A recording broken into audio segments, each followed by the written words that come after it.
அம்மா சரணம், தாயே சரணம், அபிராமி சரணம், சத்குருவே சரணம். நாம் இப்போது அபிராமி அந்தாதி பாடல் 14ற்கான பாடலையும் விளக்கத்தையும் பார்க்கலாம். பாடல்: வந்திப்பவர் உன்னை வானவர் தானவர் ஆனவர்கள், சிந்திப்பவர் நற்றிசைமுகர் நாரணர் சிந்தையுள்ளே, பந்திப்பவர் அழியா பரமானந்தர் பாரில் உன்னை, சந்திப்பவர்க்கு எளிதாம் எம்பிராட்டி நின் தன்னழியே. விளக்கம்: வந்திப்பவர் உன்னை வானவர் தானவர் ஆனவர்கள்.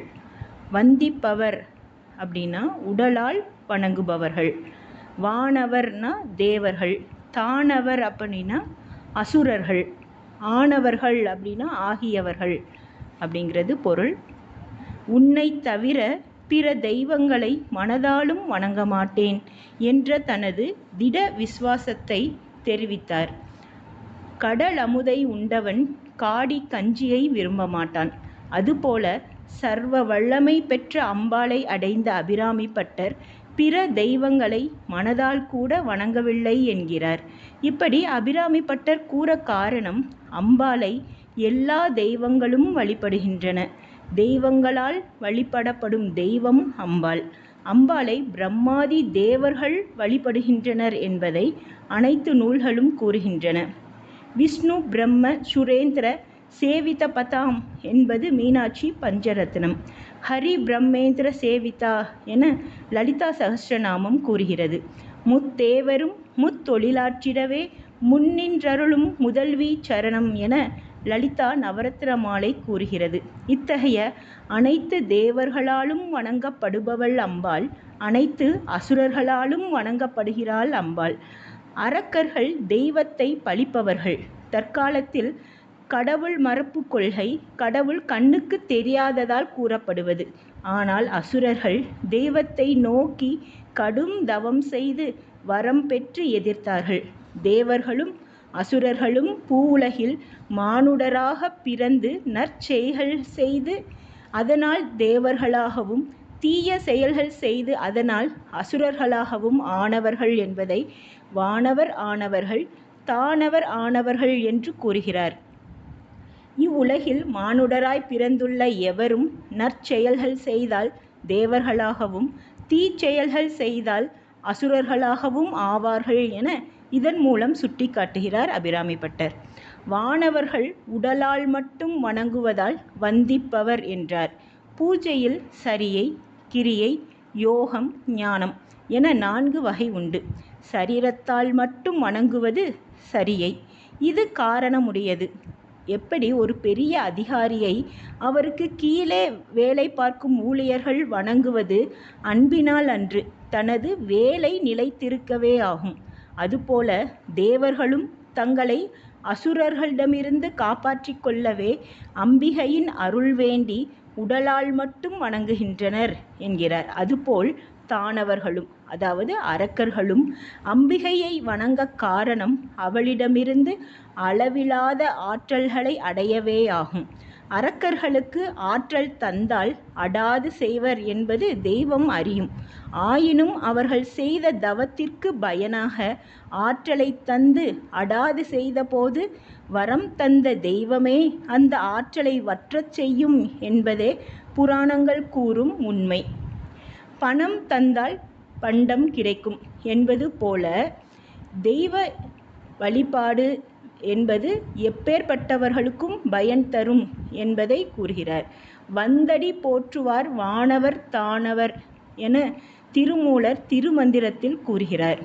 இதிலிருந்து அம்பாள் ராஜராஜேஸ்வரியாக கொலுவிருக்கும் தன்மை தெரிகிறது. அடுத்ததா, சிந்திப்பவர் நற்றிசைமுகர் நாரணர் என்கிறார்.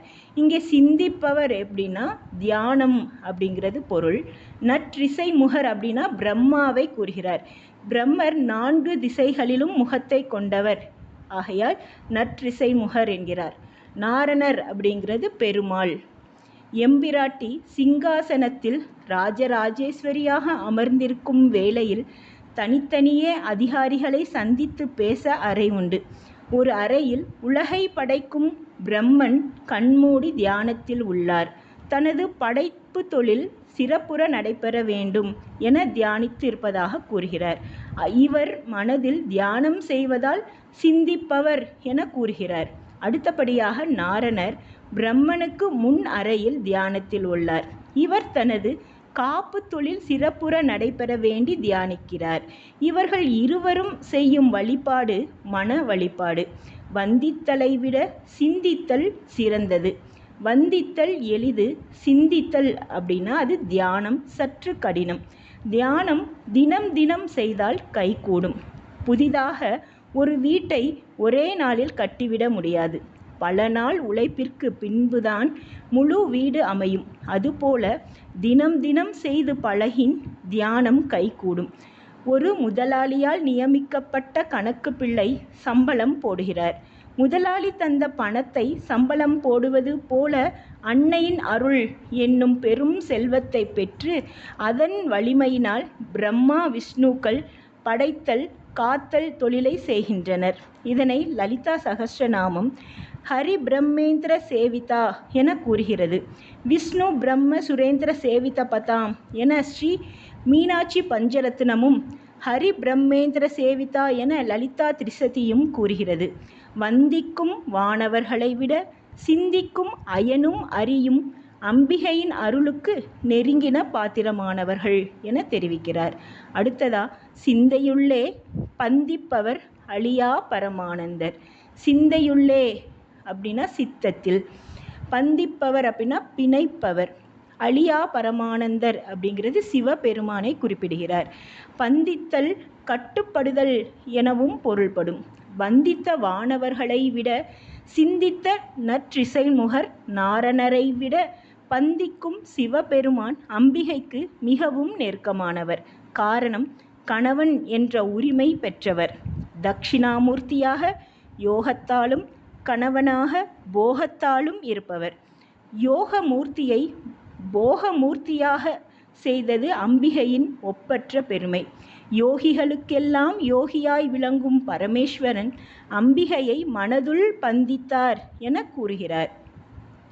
பொதுவாக கண்களை மூடி கருத்துள் தியானிப்பவர்கள் நிச்சயம் தனக்கு அப்பாற்பட்ட ஒரு பொருளை நினைத்துதான் தியானிக்க முடியும். அப்படி இருக்க உலகம் எல்லாம் பரமேஸ்வரனை தியானம் செய்கின்ற போது அந்த பரமேஸ்வரனே கண்மூடி யாரை தியானம் செய்கிறார் என்றால் அம்பிகையைத்தான் தியானிக்கிறார் என்று தெளிவாகும். காரணம், அம்பிகையின் அருள் இன்றி அரண் அசைய முடியாது என ஆதிசங்கரரே சௌந்தர்ய லஹரி முதல் பாட்டில் சிவசக்தியா யுக்தோ யதி பவதி சக்த பிரபவித்தும் என கூறுகிறார். மேலும் தன்னுடைய சம்ஹார தொழில் சிறப்புற நடக்க வேண்டி சிந்தையில் பந்தித்தார் என கூறுகிறார். பந்திப்பவர் சாதாரணமானவர் அல்ல, அழியா பரமானந்தர் என்ற அடைமொழி கொடுத்து கூறுகிறார். காரணம், ஊழி காலத்தும் அழியாதிருப்பவர் பரமேஸ்வரன்.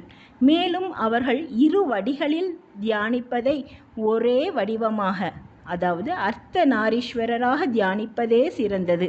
காரணம், பிரித்து பார்க்க முடியாத பொருள், பாலையும் வெள்ளை நிறத்தையும் பிரிக்க முடியாதது போல மேலும் அம்பிகையை ஐயன் உள்ளத்தில் வைத்து போற்றுகிறார் என எரிதரங்கம் உடுக்கும் புவனம் கடந்து நின்ற ஒருவன் திரு உள்ளத்தில் அழகு ஒழுக எழுதி பார்த்திருக்கும் உயிர் ஓவியமே என மீனாட்சி அம்மை பிள்ளை தமிழில் கூறுகிறது. ஆனந்தம் வேறு, பரமானந்தம் வேறு. கற்கண்டை கண்ணால் காணும்போது உண்டாவது ஆனந்தம், அதை உண்ணும்போது உண்டாவது பரமானந்தம். மற்றவர்கள் மனதில் அம்பிகையை காண்பது ஆனந்தம். ஆனால் மகாதேவனான இறைவன் மனதில் யோகானந்தத்தையும் போகானந்தத்தையும் ஆகிய இரு ஆனந்தங்கள் பெறுவதால் அது பரமானந்தம் ஆயிற்று. அதை பெறுபவர் பரமானந்தரானார். மேலும் அம்பிகையின் மாளிகையில் அந்தரங்க மண்டபத்தில் வீற்றிருந்து அம்பிகையின் அன்பினை பெறுபவர். அரசனுக்கு ஊழியம் புரிபவர்கள் சேவகர்கள், மந்திரி, பிரதானிகள், அந்தரங்கமானவர் என உண்டு. ஒவ்வொருவருக்கும் அவரவர் தகுதிக்கு ஏற்ப தங்குமிடங்கள் உண்டு. ஆனால் அந்தரங்கமானவர்களைப் போல் அரசன் அருகிலேயே எப்போதும் இருக்க முடியாது. அதுபோல் அம்பிகை அரசி, பரமேஸ்வரன் அந்தரங்கமானவர். சதா அருகிலேயே இருப்பார். பிரம்மா விஷ்ணுக்கள் மந்திரி போன்றவர்கள், தேவர்கள் சேவகர்கள் போன்றவர்கள். இந்த வேறுபாட்டை காட்டவே வந்திப்பவர், அதாவது வானவர்கள், சிந்திப்பவர், அதாவது பிரம்மாவும் நாராயணனும், பந்திப்பவர் சிவபெருமான் என்ற வேறுபாட்டை காட்டவே வந்திப்பவர், சிந்திப்பவர், பந்திப்பவர் என கூறியுள்ளார். மேலும் வந்தித்தல் என்பது உடலால் வணங்குவது. இது எல்லோராலும் செய்ய முடிந்த செயல். சிந்தித்தல் என்பது மனதால் நிகழும் செயல். இது ஞானம் பெற்றவர்களால் மட்டும் முடிந்த செயல். பந்திப்பவர் என்பது இரண்டர கலத்தலான அத்வைத நிலை. ஆகவே வந்தித்தலும் சிந்தித்தலும் செய்வோருக்கு ஆனந்தம் கிடைக்கும். ஆனால் பந்தித்தல் என்ற சாயுஜ்ய நிலை பெற்றவர்களுக்கு பரமானந்தம், அழியாத ஆனந்தம் கிடைக்கும் என கூறுகிறார். பாரில் உன்னை சந்திப்பவர்க்கு எளிதாம் எம்பிராட்டி நின் தன்னழியே என்கிறார். சந்திப்பவர்க்கு அப்படின்னா தரிசனம் செய்பவர்கள், எம்பிராட்டி ஒப்பற்ற தலைவி, தன்னழியே அப்படின்னா பெருங்கருணை. மேற்கூறிய நிலைகள் எல்லாம் ஆற்றல் பெற்றவர்களால் இயலும். எந்தவித ஆற்றலும் இல்லாத ஜீவன்களுக்கு உய்யும் வழி என்ன என்பதை கூறுகிறார். அம்பிகையின் ஆற்றல் அளவிடற்கரியதுதான். ஆயினும் அவள் தன்னழி, அதாவது அருட்பெரும் கருணை சொல்ல முடியாதது. பக்தி நிலையில் நாமெல்லாம் தவழும் குளவி நிலையில் இருக்கிறோம். வந்திப்பவர், சிந்திப்பவர், பந்திப்பவர்கள் செயல்களெல்லாம் வளர்ச்சியடைந்த பெரியவர்கள் செயல். அவர்களை குளவி நிலையில் உள்ள நாம் செய்ய முடியாது. அப்போது நமக்கெல்லாம் அம்பிகையின் அருள் எப்படி கிடைக்கும் என்ற ஐயத்தை தெளிவாக்குகிறார். செல்வந்தன் மற்றொரு செல்வந்தன் வீட்டு திருமணத்திற்கு சென்று வெகுமதிகள் செய்வது சிறப்பல்ல. அச்செல்வந்தன் வறுமையில் வாடும் ஒருவர் வீட்டு திருமணத்திற்கு சென்று வெகுமதிகள் தருவதே சிறப்பை தரும்.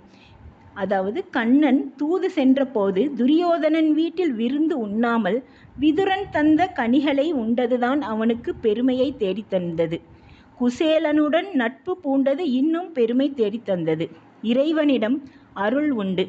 ஆசை உடையவன் விலங்கு, அன்பு உடையவன் மனிதன், அருள் உடையவன் தெய்வம். ஆகவே இறைவனுக்கு அருளாளன் என்ற பெயர் உண்டு. காரணம், நம்மிடம் எதையும் எதிர்பாராமல் நாம் வாழ்வதற்கு இன்றியமையாதனவற்றை கொடுத்து உதவி உள்ளான். உதாரணமாக, ஒவ்வொரு ஜீவனும் உயிர் வாழ இன்றியமையாத பிராணவாயுவை விலை கொடுத்து வாங்கும் நிலைக்கு வருமானால் உலகின் கதி என்ன? அதுபோல் அன்னையை வந்தித்தும் சிந்தித்தும் பந்தித்தும் அடையும் ஞானம் பெற்றவர்கள் எல்லாம் இருக்கும்போது இவை ஏதும் இல்லாத அறிவற்றவர்களாக இருப்போருக்கும் அவள் அருள் புரிவது என்பது வியப்பிலும் வியப்பாக உள்ளது என வியக்கிறார். மற்ற யுகங்களைக் காட்டிலும் கலியுகம் மிக கொடியது என பரவலாக பேசப்படும் விஷயம்.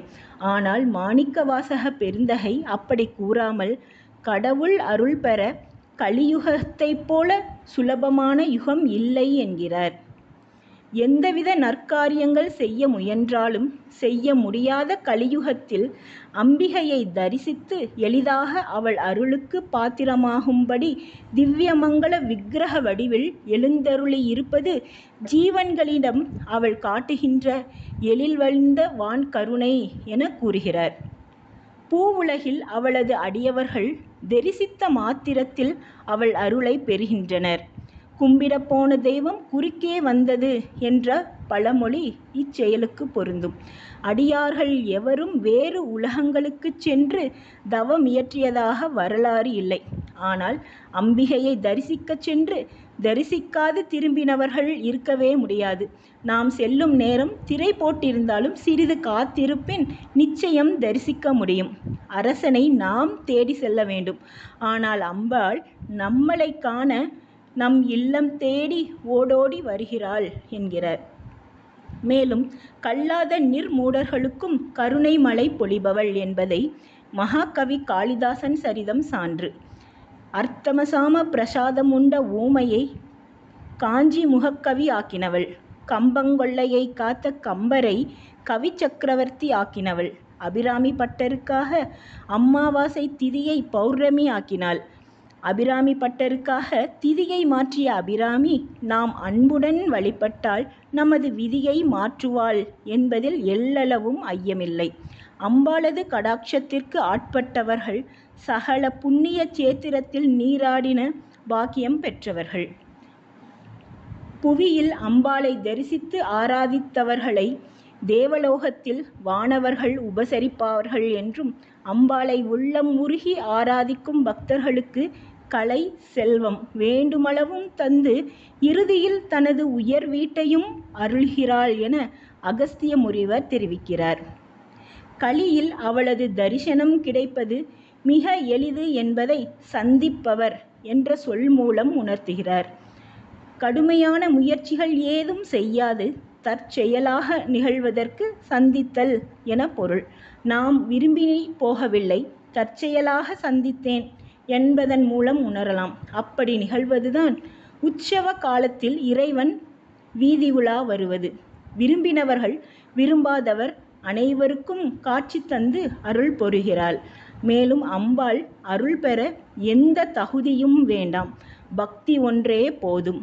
அப்படி கலியுகத்தில் அவளை நேரில் தரிசித்து அவளது அருளை எளிதில் பெறலாம் என்பதை சந்திப்பவர் என்ற சொல் மூலம் உணர்த்தி நமக்கெல்லாம் எடுத்து காட்டுகிறார் அபிராமி பட்டர்.